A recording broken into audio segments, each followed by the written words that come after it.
At my father's will reading, he tried to cut me out of everything, his house, his land, his savings. He thought he had me cornered. But when the lawyer slid the papers across the table, I couldn't help smirking. Counselor, you really don't know? Before I dive in, let me take a moment to share this story with you. If it strikes a chord, make sure to like, subscribe, and share it with anyone who might appreciate it. This isn't just about money or property. It's about betrayal, family, and finally seeing the truth. I never thought I'd feel so small in my own father's presence. Growing up with Randall Caldwell was like living in a house full of shadows. He was distant, cold, and always favored Brody, my half-brother, who seemed to do no wrong. My stepmother Elaine treated me like I didn't belong, expecting me to do chores and cover for Brody whenever he got into trouble.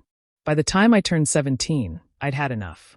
I refused to lie for Brody after his drunk driving incident, and Randall kicked me out of the house. That was the first time I realized my family didn't see me as a daughter.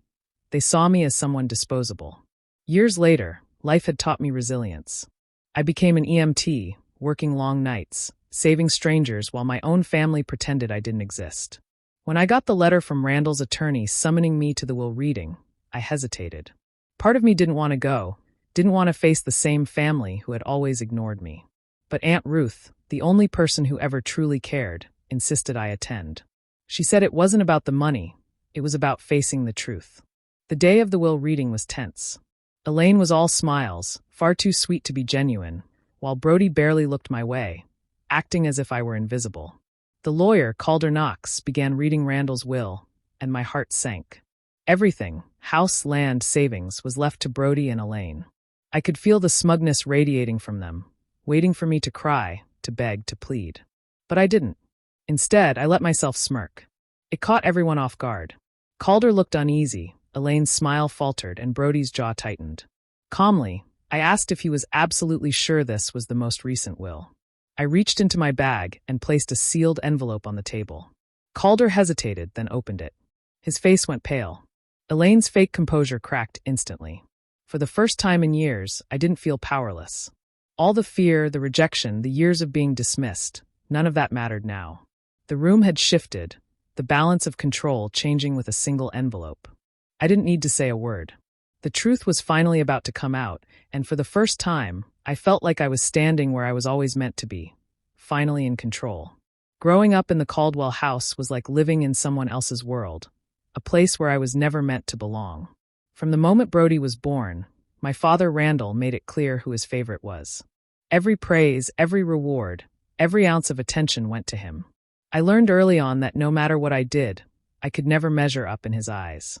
Birthdays, holidays, even small achievements, they were all overshadowed by Brody's accomplishments, real or imagined. I started to shrink in my own home, learning to move quietly so as not to draw attention to myself. Elaine, my stepmother, was no better. She treated me like a live-in maid rather than a daughter. I cooked, cleaned, organized, and ran errands for Brody, all while keeping my own needs and feelings tucked away. If I complained or protested, she reminded me, always in that sharp, dismissive tone, that I wasn't Randall's real daughter and that my job was to be useful. It wasn't just work. It was a constant reminder that I didn't belong, that my presence was tolerated only when it served someone else. The breaking point came when I was 17. Brody had been reckless, and one night he caused a serious drunk driving accident. When Randall confronted him, expecting me to cover for Brody, I refused. I couldn't lie, couldn't be complicit in protecting someone who had no respect for anyone but himself. My refusal was met with fury. I had drawn a line, and Randall didn't like it. That night, he told me to pack my things. I was 17, scared, and suddenly homeless. Elaine didn't offer a word of comfort. She simply smirked, satisfied that her control over me was complete. Those years shaped me in ways I still carry with me. I learned to be cautious, to observe, and to hold my own counsel. I learned that people can appear loving while harboring selfish, manipulative intentions. I learned that my worth could never be determined by the people who were supposed to care for me the most. And I learned to plan quietly, to keep a part of myself safe, hidden, ready for the moment I would need it. So, when the will reading came years later, and Brody and Elaine thought they had me cornered, I wasn't afraid. I had endured favoritism, manipulation, and rejection, and I had survived. Every sneer, every unfair rule, every time I was pushed aside had given me a kind of silent strength. I had my own quiet ammunition, built over years of being underestimated.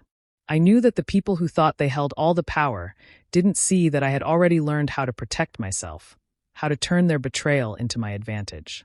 Those memories of childhood, of being overlooked, dismissed, and forced out, made the moment at the lawyer's office even sweeter. Because for the first time, I wasn't just a victim of their cruelty. I was someone they had underestimated, someone who had been preparing all along to claim what was rightfully hers. The years of pain, of watching their smug faces, had given me more than resentment. They had given me the patience and clarity I needed to finally stand my ground. When the letter arrived, I almost didn't open it. The envelope was crisp, official, and stamped with the name Calder Knox, my father's attorney. My hands shook slightly as I held it, memories of my childhood flooding back. How I had always been invisible in the Caldwell house, how Brody had always been the favorite, how Elaine had never seen me as more than a servant. The letter summoned me to my father's while reading. My first instinct was to ignore it. Why would I walk back into a room filled with people who had spent my entire life undermining me? Still, the letter felt like a challenge. There was something deliberate in the way it arrived, a tug at curiosity I couldn't entirely resist. I spent a long evening staring at it on my kitchen counter, weighing my options. Every logical part of me wanted to stay home, to avoid facing the family who had abandoned me emotionally. But then I called Aunt Ruth. She was the only one who had ever treated me like I mattered. Her voice was calm but firm as she urged me to go. "Marin," she said, "this isn't just about money. It's about seeing the truth for yourself. Don't let them keep you away. You owe it to yourself to be there." Her words hit me harder than I expected. Ruth had always been my safe harbor in a stormy family life, the one person who believed in me when no one else did. If she thought I should attend, then maybe I needed to see this through, even if only to understand just how far they would go. I prepared carefully. I dressed simply, no need to flaunt wealth or appear flashy. The real strength I carried was quiet, unseen. And tucked into my bag was a sealed envelope of my own, a document I had obtained months earlier, carefully preserved. It was my secret, my insurance, the one piece of power I had quietly secured for moments like this. I didn't plan to use it yet, but its presence gave me a sense of control I hadn't felt in years. Driving to the law office, my mind raced. I knew this could be a trap. My father's household had always been full of manipulation, and I had learned the hard way that trust was a dangerous thing. But I wasn't just walking into a room to play the role they expected. I was walking in to observe, to understand, and to make sure I wasn't blindsided. When I arrived, the office smelled faintly of polished wood and legal paper, and I could hear the murmurs of people who assumed they were already victorious. I reminded myself to stay calm. The moment I stepped inside, I noticed the familiar smugness on Elaine's face and the barely concealed irritation in Brody's posture. They assumed I was powerless. They had no idea I had already prepared for this. For the first time in years, I felt ready. I wasn't just a girl who had been pushed around. I was someone who had endured, observed, and planned. And while I didn't yet know exactly how the day would unfold, I knew one thing clearly. I wasn't walking in there to be a victim. I was walking in there to witness the truth, and to claim my part of it, whatever it might take. The moment I stepped into the law office, the air felt heavy, almost electric. Every person in the room seemed to be holding their breath, waiting for a reaction from me. Elaine was there, smiling far too brightly, her voice soft and syrupy as she whispered a fake condolence.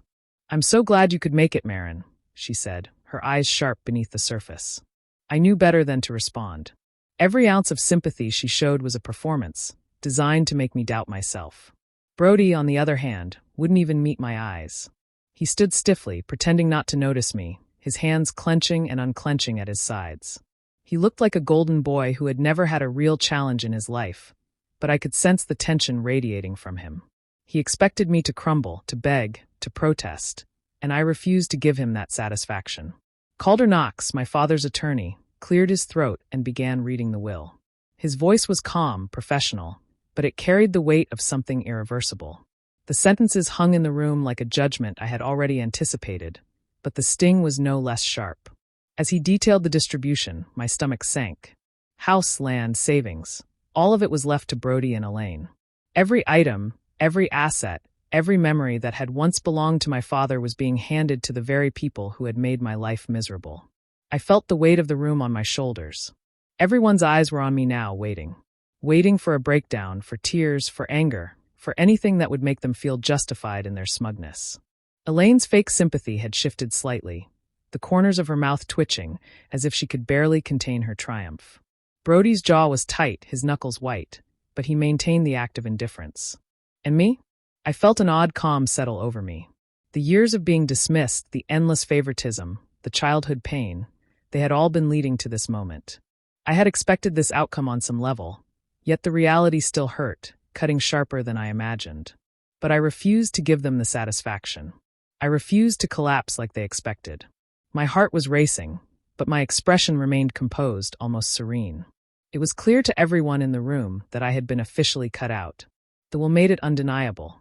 The legal words were absolute, but the room, thick with tension, was almost silent except for Calder's voice. People shifted uncomfortably in their seats, sensing the power dynamic had shifted even before any confrontation had begun. I could feel Elaine's eyes on me, trying to read a reaction, but I offered nothing.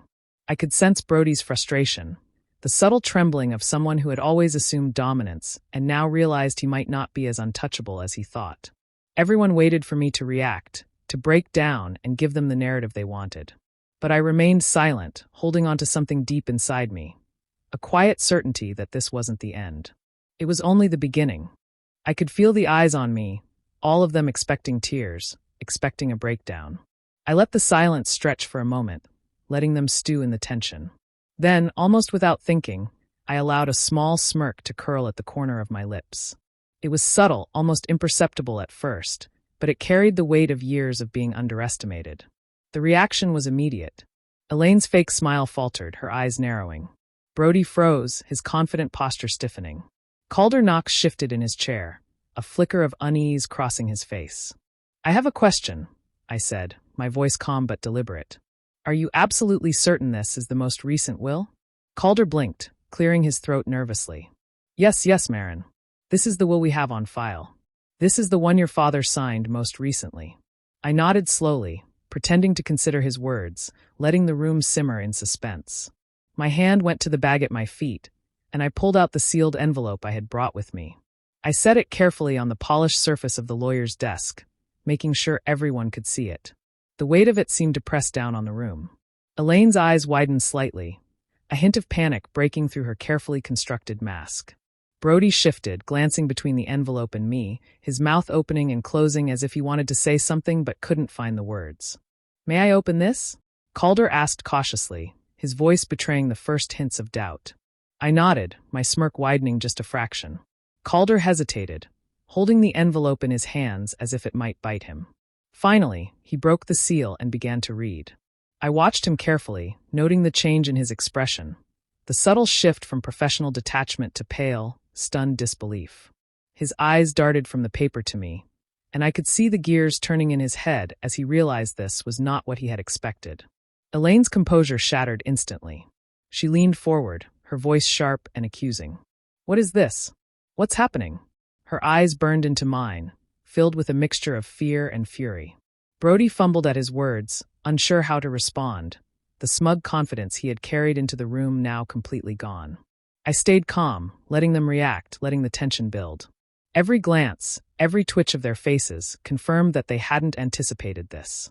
All their planning, all their manipulation, all their years of favoritism and cruelty. They had assumed it would be enough to keep me powerless. But they hadn't counted on me being prepared. They hadn't counted on the years I had spent quietly planning, quietly observing, quietly gathering the tools I needed to turn the tables. I didn't rush them. I let the moment linger, let the shock settle in. I didn't need to explain yet. Elaine's snapping voice, Calder's pale hesitation, Brody's stunned silence, they all spoke louder than words ever could. In that instant, I felt a surge of something I hadn't felt in years, control. Finally, I was no longer at the mercy of their cruelty. For the first time, the power in the room had shifted, and I held it entirely in my hands. Calder's hands trembled slightly as he unfolded the papers from the envelope. My eyes never left his face, watching the subtle shift from confusion to disbelief. The first line alone made my stomach tighten, not from fear, but from a quiet, vindicated satisfaction. It was a legally notarized document my father had signed 2 years earlier, during a sudden medical emergency, granting me full power of attorney. Everything I had suspected, everything I had prepared for, was finally in my hands. The document spelled out in clear, formal language that I had control over all of Randall's finances, and that I would serve as executor of his estate in the event of his incapacitation. Every asset, every bank account, every piece of property was now legally under my authority if the previous will was invalidated. But it wasn't just the legal power that struck the room. It was the accompanying confession, written in my father's own hand, that revealed the true depth of Elaine and Brody's manipulation. The letter detailed the schemes I had long suspected. Brody had used his father's trust to access accounts, manipulate investments, and make questionable withdrawals, all encouraged and enabled by Elaine. My heart ached reading the words, knowing how easily they had deceived him. Yet there was a strange comfort in finally seeing the truth laid bare. Randall had known what was happening. He had tried to protect me, to give me the tools I would need one day. Calder's face went pale as he read further. His professional detachment wavered, and I could see the realization dawn on him.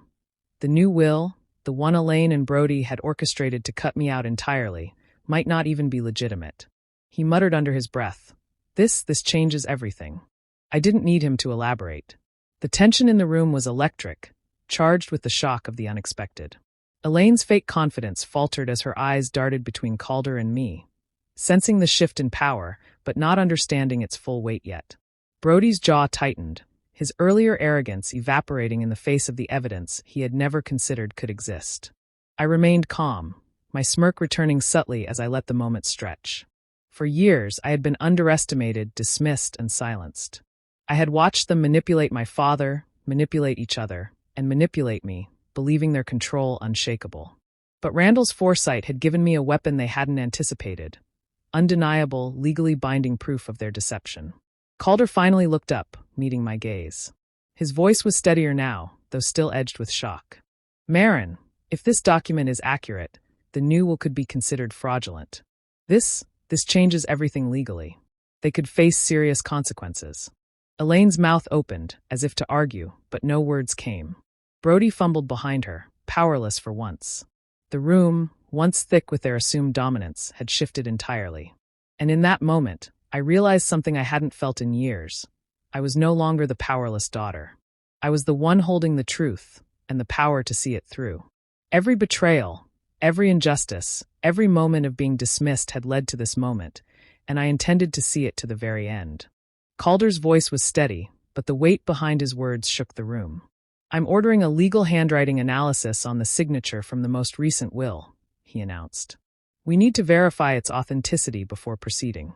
Elaine's face went pale almost instantly, and I could see the cracks forming in the mask she had worn so carefully for years. Her hands fidgeted nervously in her lap, tapping, twisting, a subtle display of panic. She tried to regain composure, forcing a smile that didn't reach her eyes, but it was too late. The tension in the room had shifted, and she knew it. Brody, who had been standing rigidly behind her, initially held his posture, pretending to be unaffected.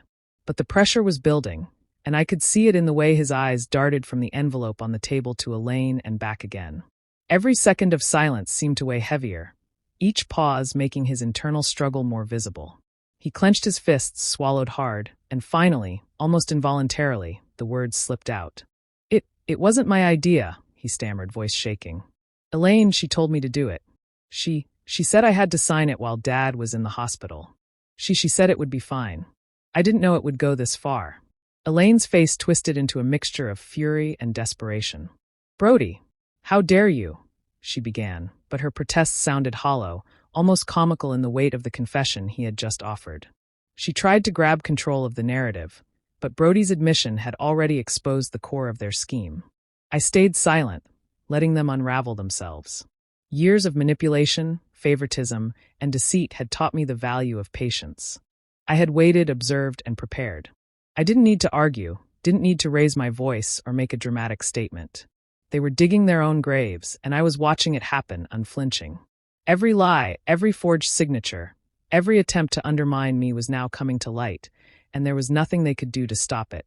Calder finally spoke again, his tone sharp and unyielding.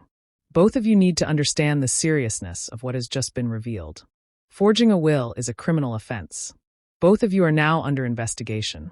There will be legal consequences if these claims are confirmed. Elaine's eyes widened and Brody's shoulders slumped in defeat. The smugness they had carried into the room was gone. For years, they had believed their control was absolute, their deception hidden behind lies and manipulation. Now it was unraveling right in front of them, and there was nothing left to shield them. I felt a strange mix of satisfaction and relief. This wasn't revenge yet. It wasn't about humiliation or payback. It was about justice, about watching the truth finally emerge. Elaine and Brody had built a house of cards, a carefully constructed illusion of power. And just like that, it was collapsing under the weight of their own deceit. The room felt different now, heavier, charged with the realization of what had just happened. Calder had the proof, and I had the patience to let it unfold naturally. I didn't speak. I didn't need to. They had revealed everything themselves. The truth was no longer hidden, and for the first time, I felt the scales tipping firmly in my favor. The courtroom was tense, every eye fixed on Calder as he delivered the verdict. The will in question has been proven to be fraudulent, he announced. A ripple of shock passed through the room, but I barely noticed it. My focus was calm, deliberate. The legal confirmation of what I already knew, that Elaine and Brody had attempted to steal what was never theirs, felt like the final piece of a puzzle long in the making. With the forged will invalidated, the estate automatically reverted to me as the legal power of attorney and executor. The reality of it sank in slowly, a quiet, satisfying weight. The Caldwell house, the surrounding land, all the business accounts, everything that had once been manipulated away from me was now legally mine. The room shifted with the news. Elaine's face went pale, her earlier smugness replaced by fear. Brody's posture slumped, the arrogance that had carried him for years completely drained. Calder laid out the consequences clearly. Both Elaine and Brody were now facing formal charges: fraud, forgery, and elder financial abuse. The scope of their deception, the way they had manipulated my father while he was vulnerable, left no room for excuses. Every action, every calculated lie, had finally caught up with them. For years I had been dismissed, overlooked, and underestimated. But the law now recognized the truth, and I held the authority to ensure it was enforced. Elaine's voice broke through the courtroom, trembling with desperation. "Marin, please. You don't have to do this. I beg you. Just drop the charges.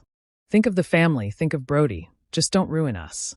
Her words sounded weak, empty, a thin veneer of regret layered over years of manipulation. I looked at her, seeing clearly the woman who had spent years controlling and undermining me, expecting her guilt to buy her mercy. I didn't hesitate. My voice was steady, cold, and deliberate. "No, you had your chance to do what was right, and you chose deception instead. This isn't about revenge, it's about justice. You made your choices, and now you must face the consequences." The silence that followed was heavy. I could feel the weight of every eye in the room, sensing the finality in my words. Elaine's hands trembled, Brody avoided my gaze entirely, and Calder gave me a subtle nod, acknowledging that the estate was now completely under my control. I felt a strange mix of relief and resolve. I wasn't celebrating. They had caused pain, betrayal, and years of tension, but I was reclaiming what had always been mine. As the proceedings concluded, I realized the full scope of what I had achieved. I wasn't just the executor. I was the one who had ensured truth prevailed. The estate, the house, the accounts, they were now mine to manage, free from manipulation. Elaine and Brody would have to answer for their crimes, and I would no longer be a pawn in their schemes. For the first time in years, I felt a sense of clarity, of earned power. Justice had been served cold and impartial, and I had been the one to bring it. The final blow was not about malice.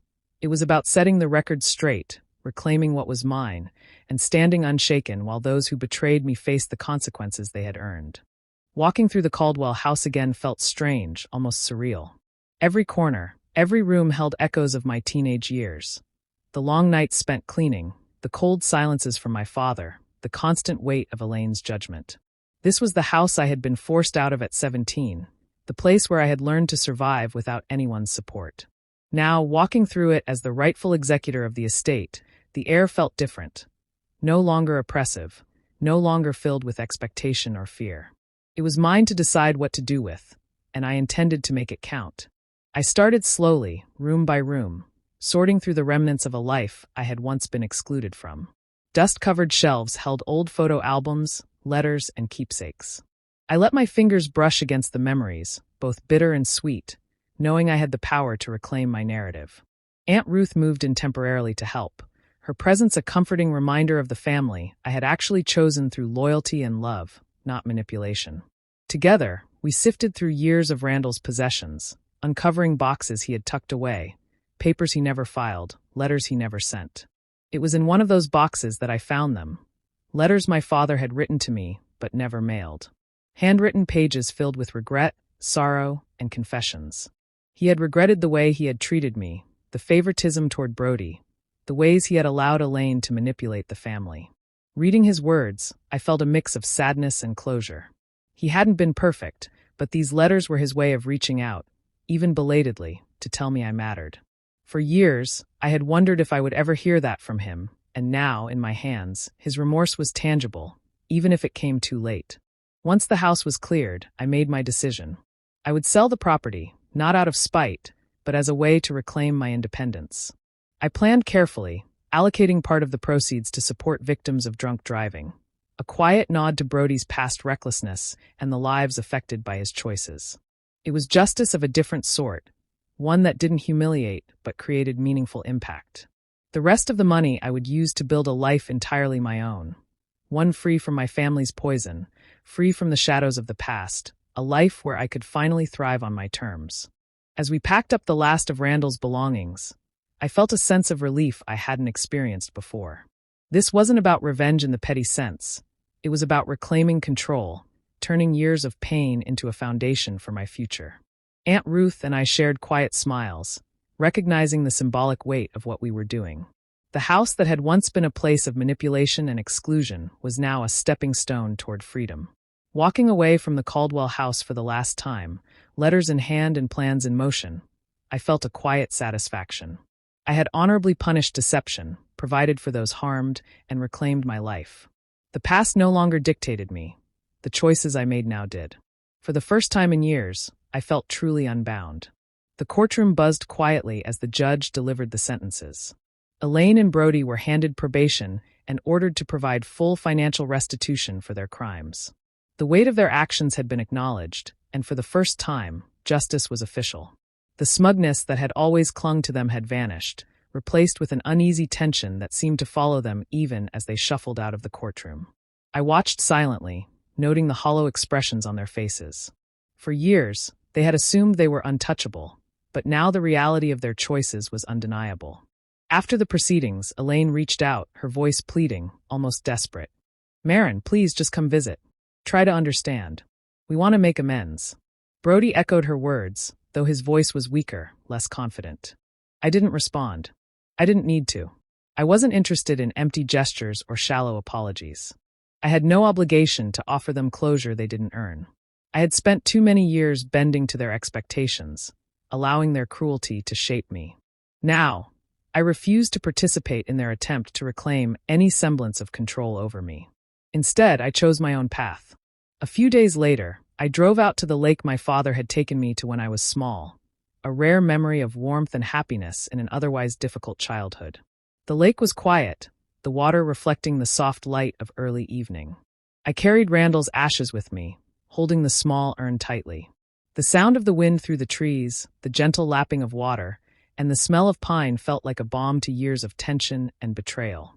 I knelt at the water's edge and let the ashes slip from my hands, watching as they scattered across the surface, carried away by the breeze and the current. It was a simple act, but it carried meaning I couldn't fully express in words. This was the only closure I needed, not the hollow apologies of my stepmother, not the remorse of my half-brother, not the illusions of family I had once been forced to navigate. The ashes mingled with the lake, disappearing into the vastness, leaving only memories of the few good times I had shared with my father. I stood and took a deep breath, letting the fresh air fill me, unburdened by expectation or guilt.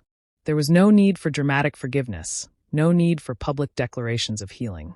What I felt was quieter, steadier, a sense of earned freedom, a reclaiming of the years and energy I had once lost to their manipulation. I had faced the people who had underestimated me my entire life, seen the truth come to light, and taken control of my own destiny. Walking away from the lake, I felt the weight of the past lift slightly. This wasn't about reconciliation or making peace with those who had wronged me. It was about standing firmly in my own power, honoring the memory of my father in my own way, and moving forward without carrying the poison of their deceit. I felt light, resolute, and free. Finally, the chapter was closed, not with forgiveness, but with the quiet authority of someone who had survived, who had reclaimed her life, and who would never again allow herself to be diminished by those who had tried to control her. Do you think Maren made the right choice by stepping away from Elaine and Brody instead of giving them another chance? Or should she have tried to reconcile? I'd love to hear your thoughts in the comments. And if you enjoy powerful, real-life family stories like this, make sure to subscribe and hit the notification bell so you never miss a new story.